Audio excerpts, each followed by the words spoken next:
So,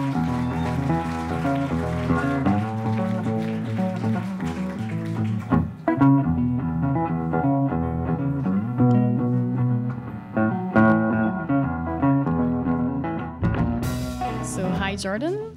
Hi, Marie-Hélène. We are just near the Musée, the Bell exhibition of the legends, and we chose to do the little shooting here because you play guitar. And first question, we wanted to know which one among those guitars is your favorite one?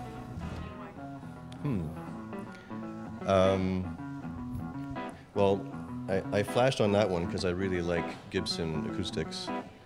But this one also, the Gretsch, I don't know what model it is, but my first real good guitar was a Gretsch, a black Gretsch Duo Jet.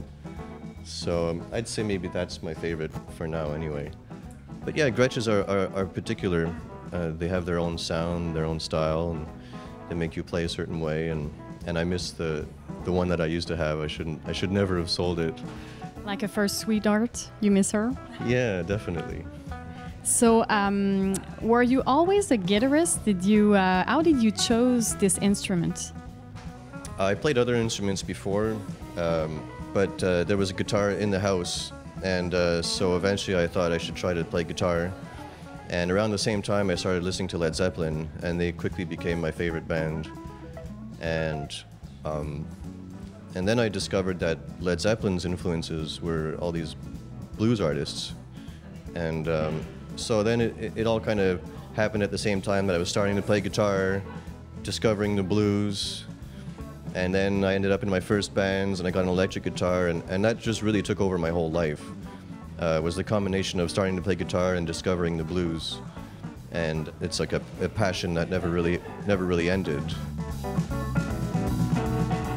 From your first collaborations with Suzy Arioli till your solo albums, we saw you evolving through a musical path that's your own. Where are you at in this musical path right now? Well, my record came out 3 months ago, and so right now I'm working on the show a lot, and I'm really enjoying that aspect of the work. The record was recorded in New York, and I was there for 6 months. And so that was a big turning point in my playing and in my life too, because I'd never been for that amount of time anywhere other than Montreal. I grew up here, I've always lived here. And a lot of things happened while I was in New York. Certain key collaborations really changed my way of approaching music. The record was made in a way that I've never recorded before. And it was just really exciting. Just the whole process was exciting. I arrived in New York with a pretty good idea of what I wanted the record to be, and it changed quite a bit once I was there. So a lot of surprises, a lot of evolution happened while I was making the record. And so now I'm trying to work on the live show in the same way and try to take as many risks and push myself and evolve and have fun with the show in the same way that I did with the songs and with the recording of the album. And the title of this album is I'm Free, so this is not an innocent or trivial title. What does it mean to you? Well, I'm Free is one of the songs on the album, and when I looked at the titles of what could be a title track for the album, it made sense, it just clicked. Because of a lot of things that were happening in my life at the time. And also in New York, I really felt a sense of freedom. Not necessarily because it was New York, but just because it was somewhere else. And every time I got up on stage, it was exciting that I had a whole audience that didn't know who I was. And there's this, you have to prove yourself because they don't necessarily expect it to be good even, but they don't have any preconceived ideas of what style it's going to be or what kind of person you are.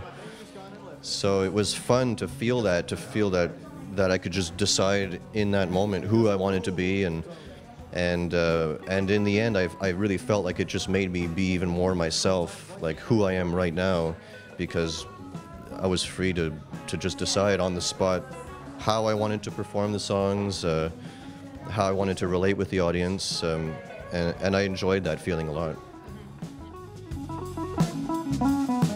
The first time you played to the Jazz Fest was in 1998 with Suzy Arioli. So it's been quite a while. Do you have a special memory of that concert, or one of your first concerts that you gave here? 1998 was very special because it was the first time.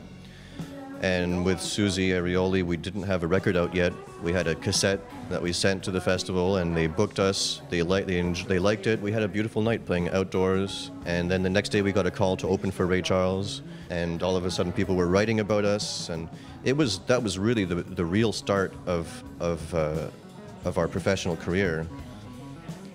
And then it just never stopped. You know, every year the festival's been a chance to try new things. We've always felt that the festival was willing to take risks, or that they enjoyed special occasions as much as we did. So there was always, you know, sometimes a residence somewhere with different guests, new songs. I always try to have a special concept for the Jazz Festival because they're so into it that it makes you want to do that, and it's our hometown, so. It's always a special occasion. And this year I have Tony Mason coming in from New York, who played on the record, so he'll be there Saturday and Sunday, so that's really a special occasion, nice chance to reconnect with him. And so yeah, I think the festival, the Montreal Jazz Festival has been amazing that way, in having that kind of relationship that makes it exciting each time and makes you want to do something special. It's the 35th anniversary of the Jazz Fest. Do you have any vow for them? Well, I wish them many, many more. It's a really amazing festival, and so happy 35th.